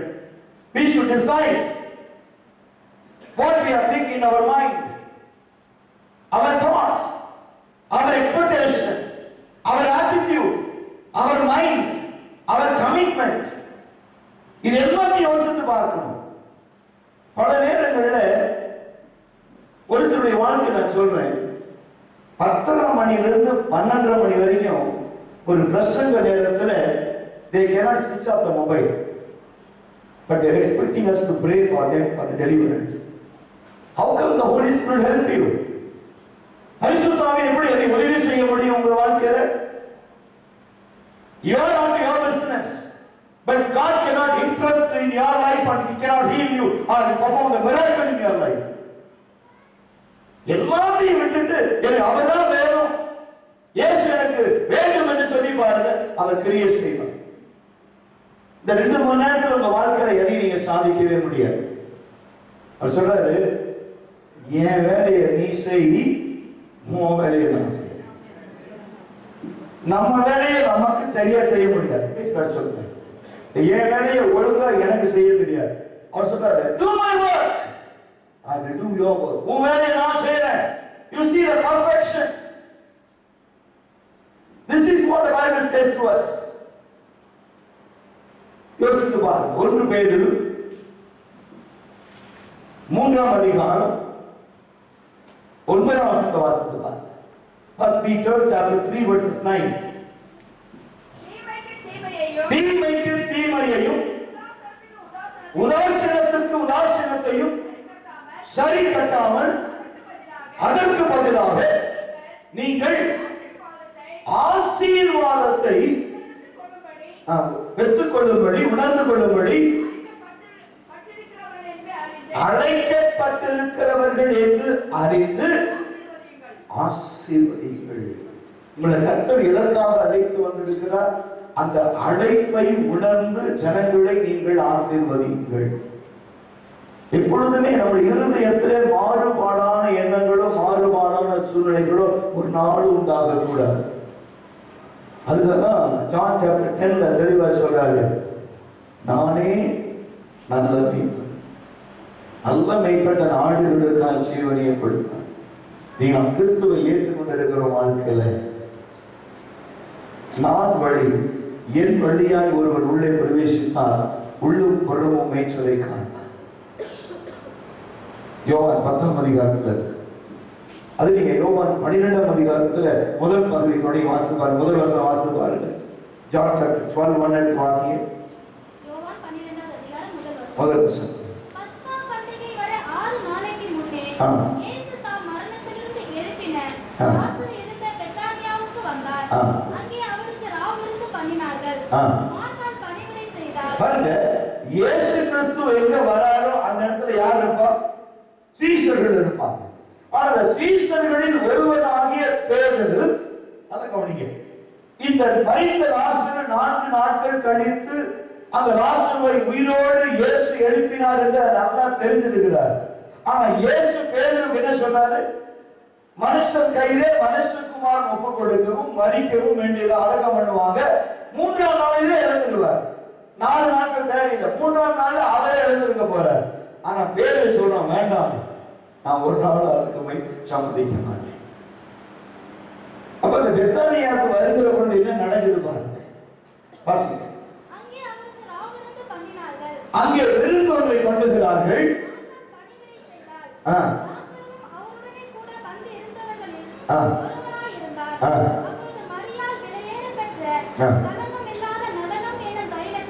நடனம் என்கிற தைலத்தில்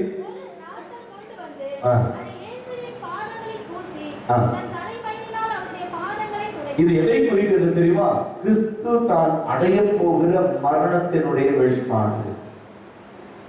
தரித்திரர்கள் என்றைக்கும் உங்களோடு கூட இருக்கிறார்கள்.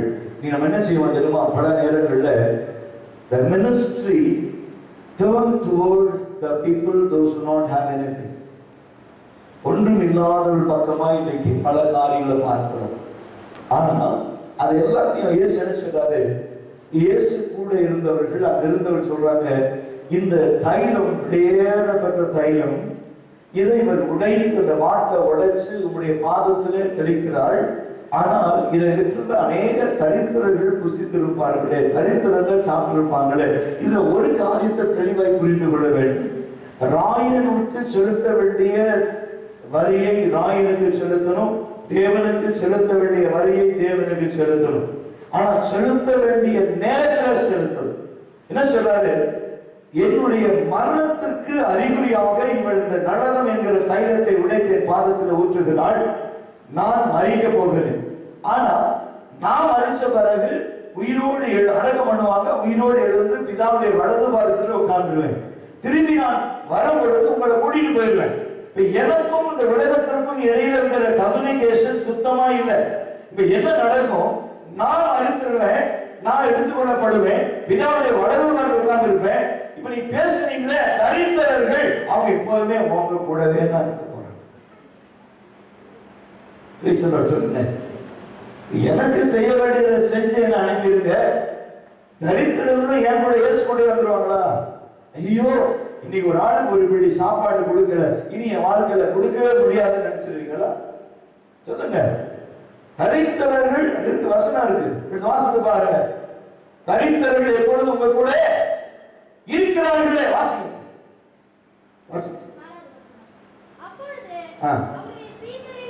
அவருடைய சீசர், இந்த வெளியார சொல்லல, நல்ல கவனிங்க. You want to do something for God, the outsiders keep mum all the time, but inside the church அவரோடு இருக்கிற சீசர்களில் ஒருவர், அவரை காட்டி கொடுக்க போகிறவருமாகிய, சொல்லுங்க சீக்கிரம், சீமோனுடைய குமாரனாகிய யூதாஸ் காரியர் என்ன சொல்றான்?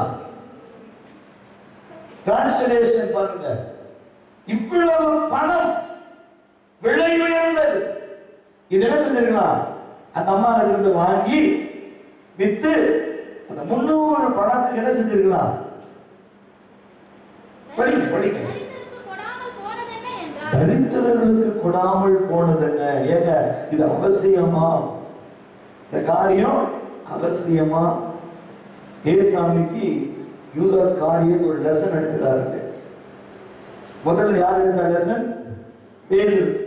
நீர் பாடுபடவும், நீர் கஷ்டப்படவும், மனுஷர்களை ஒப்புக்கொடுக்கவும் நான் போக விட மாட்டேன். அதுக்கு ஒன்னே ஒன்று சொன்னாரு, அப்பாலே போ சாத்தானே.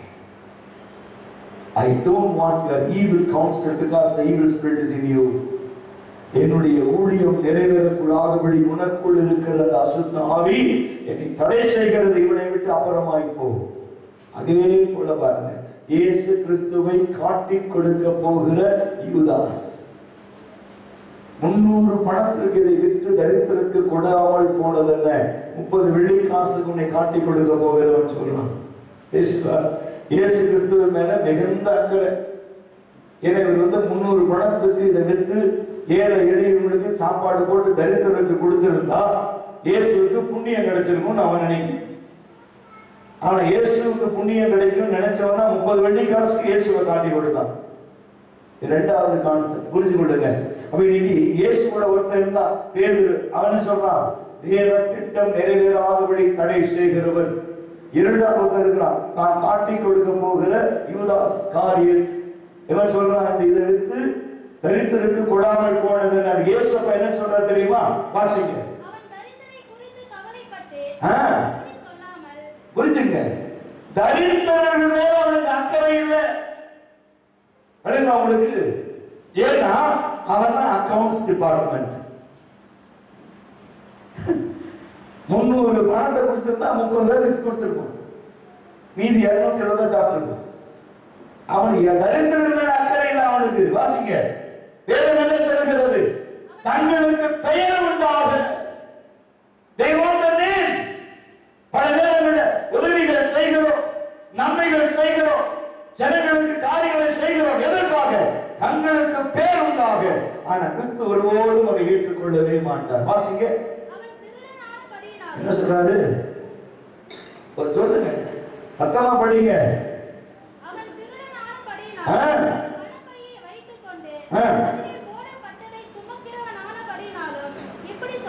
இந்த இடத்துலயாவது இவ்வளவு மோசமா ஒரு சீசரை பத்தி இயேசு எங்கேயுமே சொல்லல. This person is a thief. Greek termல நீ படிச்சீங்கன்னா தமிழ்ல வந்து ரொம்ப கொச்சையா திருடன், இங்கிலீஷ்ல என்ன பாருங்க. வேற பைபிள் டிரான்ஸ்லேஷன் இருக்கு பாருங்க. something different.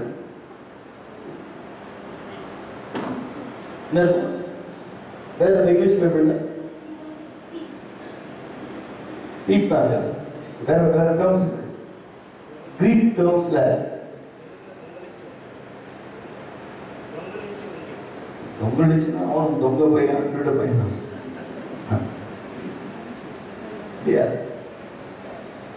யோசிச்சு பாருங்க. அப்போ இந்த காரியங்களை யோசிக்கும் போது என்ன ஆகுதுன்னா, மோஸ்ட்லி இஸ் ஃபேவர் ஹிம்செல்ஃப், தனக்கு சாதகமா என்று இருக்கு. கிரீக் டர்ம்ல வந்து is mostly selfishness person. He is not concerned about those who downturn. தாழ்மையில் இருக்கிறவங்க குறித்த எண்ணம் அவனுக்கு இல்ல, அந்த எண்ணம் வரல. தரித்திரம் மேல அவ்வளவு அக்கறையா அவனுக்கு இல்ல. He wants to make all the things. அவன் பணம் பையை சுமக்கிறவன். He is always carrying the cash bag. அப்ப என்ன அவனுக்குள்ள பணம் நிர்வாகம், மைண்ட். அது இயேசு சொல்றார், அவன் அப்படி திருடனானபடினாலே, பணப்பையை சுமக்கிறவனாய் இருக்கிறபடினாலே அவன் அதை சொல்லுகிறான். அடுத்தது, அப்பொழுது இயேசு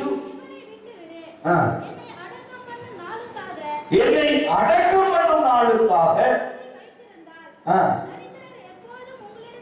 ஒரே வார்த்தை சொல்ற, தரித்திரர்கள் எப்பொழுதும் உங்க கூடவே இருப்பாங்க. அப்படின்னா இது என்ன அர்த்தம் தெரியுமா? ஞாயிற்றுக்கிழமை கர்த்தருக்கு கொடுக்க வேண்டிய கனத்தை ஞாயிற்றுக்கிழமைகள்ல தவறாம கொடு. வேலை செய்ய 6 நாள் இருக்கு, நீ 6 நாள் என்ன வேணாலும் செஞ்சுக்கோ. ஆனா ஞாயிற்றுக்கிழமை மட்டும் 10:30 மணி சர்வீஸ்க்கு 10:15 வந்து ஒரு சமுதிரம் உட்காந்து இல்லையா? சொந்தக்காரங்க எப்ப வேணா வருவாங்க. சனிக்கிழமை வருவாங்க, வியாழக்கிழமை வருவாங்க, புதன்கிழமை கூட வரலாம், எந்த அப்செக்ஷன் இல்லை. பட் சண்டே அதிகமா நீங்க கிறிஸ்துவோடு இருக்கிற ஒரு நாள், அப்படி சமூகத்திலே காத்திருக்கிற நாள். இந்த ஜனங்க எப்போதும் வந்துகிட்டே இருப்பாங்க, உங்க வாழ்க்கைக்கு இடைஞ்சலா வந்துகிட்டே இருப்பாங்க. எப்ப வேணாலும் அவங்க நீ செய்யலாம். ஆனா இயேசு என்பவர் உங்க வாழ்க்கையில ஒரு தடவை வருவாரு, ஒரு தடவை போவாரு, திரும்ப வருவாரு, உன்னையும் கூட்டிட்டு போயிடுவார். அவ்வளவுதான். இயேசு ஒரே ஒரு தடவை வந்தார், விடியறவும் வந்தார். இயேசுவை தீர்க்கதரிசி மூலமாய் சொல்லப்பட்டது நிறைவேறப்பட்டது. ஆனா திரும்ப எடுத்துக்கொள்ளப்பட்டார். மீண்டும் வர போகிறார். எதற்காக? ரட்சிப்பை கொடுக்கும்படியாக, சமாதானத்தை கொடுக்கும்படியாக, உங்களுக்கு சந்தோஷம் உண்டாகும்படியாக கிறிஸ்து வந்து உங்களை அழைத்து விட்டு போக போகிறார். அவருடைய அழைப்பை ஏற்றுக்கொள்ள எவ்வளவு பேர் இருக்கு? இப்ப சொல்றாரு, இப்போ வசந்த வாசித்து பாருங்க. 16 அதிகாரம் 18 வசந்த வாசித்து பாருங்க. நான் உனக்கு சொல்லுகிறேன், நீ பேதுருவாய் இருக்கிறாய், இந்த கல்லில் நான் சபையை கட்டுவேன். உங்க மேலதான் கர்த்தர் சபையை கட்ட போற. சொல்லுங்க, இது எந்த மாற்றமும் இல்லை. அப்படி பார்வையில் நீங்கள் எல்லாம் ஒரு கற்பாறையை போல உறுதியான மனதை உடையவர்கள். உம்மை உறுதியாய் பற்றி கொண்ட மனதை உடையவன் உண்மையை நம்பி இருக்கிறபடியால் அவனை பூரண சமாதானத்துடனே காத்துக் கொள்வேன். ஏசாயா 26 அதிகாரம் 3 வசனம் எடுத்து வாசித்து பாருங்க. ஏசாயா 26:3.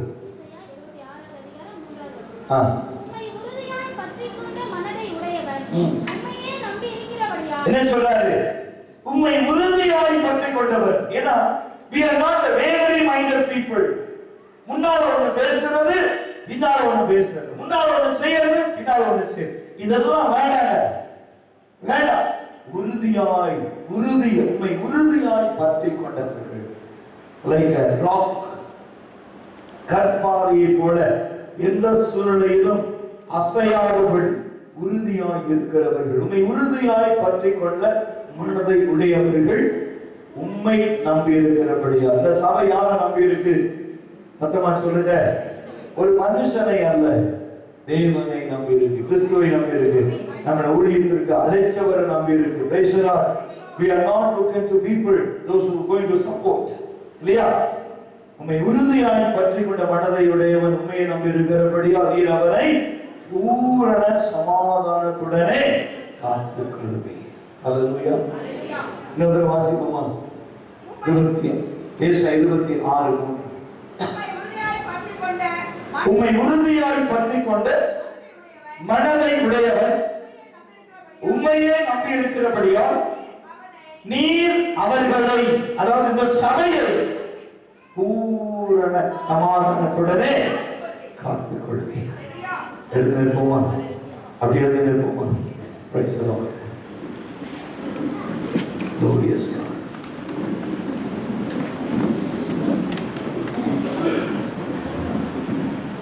Jesus.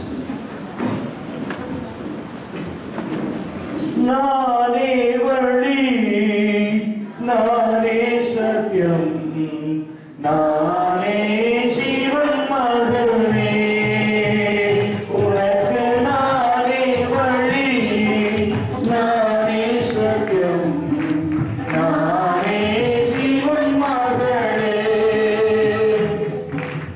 என் மானத்தை உனக்கு விடுதலை இல்லை, என் மானத்தை உனக்கு நிம்மதி இல்லை, என் மானத்தை உனக்கு விடுதலை இல்லை, என் மானத்தை உனக்கு நிம்மதி இல்லை. நானே வழி, நானே சத்தியம், நானே ஜீவன் மகனே. Yes. Amen.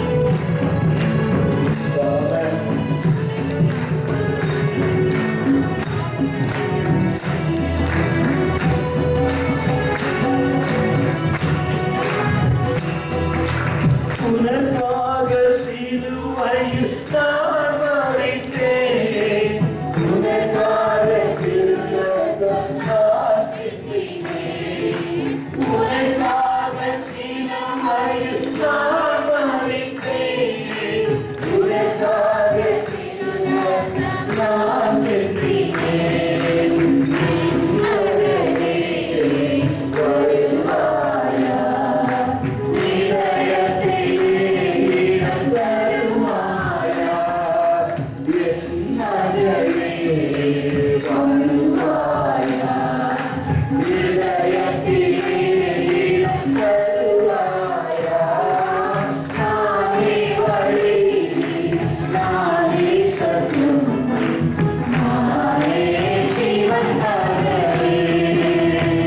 உனக்கு நானே வழி, நானே சத்தியம், நானே ஜீவன் மகனே. ஆவியானவரே, நம்முடைய பிள்ளைகள் வாழ்க்கையில் நீர் இன்றைக்கு இடைப்பட்டு பேதுருவோடு பேசின காரியங்கள்,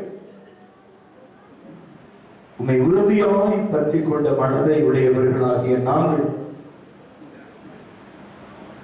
நீர் சொல்லுகிற வார்த்தை எங்களுக்கு பிரயோஜனமாய் உண்மையே என் சபையை நான் கட்டுவேன்.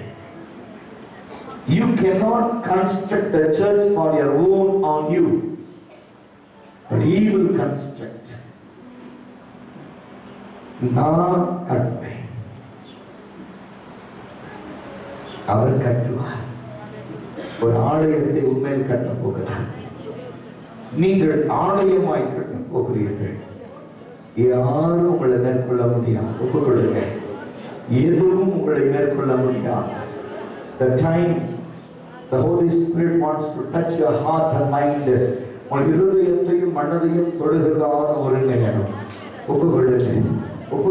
ஆவியானவருடைய தொடுகிறதான ஒரு நேரம். உன்னை கட்டும்படியான், உங்களை கட்டும்படியான், உங்களை உருவாக்கும்படியான், உங்களுடைய பிரச்சனை இடத்துல இறங்கி கொண்டிருக்கிறது. வாழ்க்கையில எல்லா மனுஷராலும் நீ வஞ்சிக்கப்பட்டிருக்கலாம், எல்லா மனுஷராலும் நீ கைவிடப்பட்டிருக்கலாம், எல்லா மனுஷராலும் நீ தூக்கி எறியப்பட்டிருக்கலாம். உனக்கு விரோதமாய் உன்னோடு கூட இருந்த காரியங்களை செய்யலாம். அவர் சொல்றாரு, நான் உன் மேல ஏன் சபையை கட்டணும்? ஆமீன் சொல்லுங்க. உன் மேல அவர் கட்ட போற. யாராவது உன்னை தொட முடியுமா? உன்னை தொடுகிறவன் நொறுங்கி போவான். அந்த வல்லமை இப்பொழுது பிள்ளைகள் மேல் கடந்து வரட்டும், இந்த சபைக்கு மேல் கடந்து வரட்டும். உடைய பிள்ளைகளை தொடுகிறவன், இந்த பாதையின் மேல் மோதுகிறவன். எஸ் சொல்லுங்க, Lord, I am the rock in your presence. சொல்லுங்க, I am the rock in your presence. Jesus, Lord. The deliverance hand should touch them. இயேசு கிறிஸ்துவின் வெளியேறப்பட்ட நாமத்திலே, இயேசு கிறிஸ்துவின் வெளியேறப்பட்ட நாமத்திலே இவர்களை கர்த்தருக்கு முன்குறித்துக் கொள். Jesus, Lord. Jesus the Lord. Jesus the Lord. The miracle working power should enter into the body. Individual life right now. The healing should touch it. The miracle should touch it. The wonders should touch it. Right now, let us feel the anointing of Holy Spirit. பரிசுத்த ஆவியின் வல்லமை இப்போ இவர்களை இறங்குவதாக. பெற்றுக்கொள், பெற்றுக்கொள், பெற்றுக்கொள். Yes. Yes. Holy Spirit, deliver them right now from all the bondages. கட்டப்பட்ட வாழ்க்கையிலிருந்து ஒரு விடுதலை பெறுகிறார். நெருக்கப்பட்ட வாழ்க்கையில் ஒரு விடுதலை பெறுகிறார். உடைய பலனவர்களை மூடுவதாக. Your steps should cover them, Lord. இயேசுவின் நாமத்தில், இயேசுவின் நாமத்தில் இவர்களுக்கு நீ விடுதலை கொடுக்கிறார், விடுதலை கட்டளையிடுகிறார். அப்படி செய்வதற்காக நான் இயேசுவின் நாமத்தில் பிதாவே. ஆமென். Please be seated.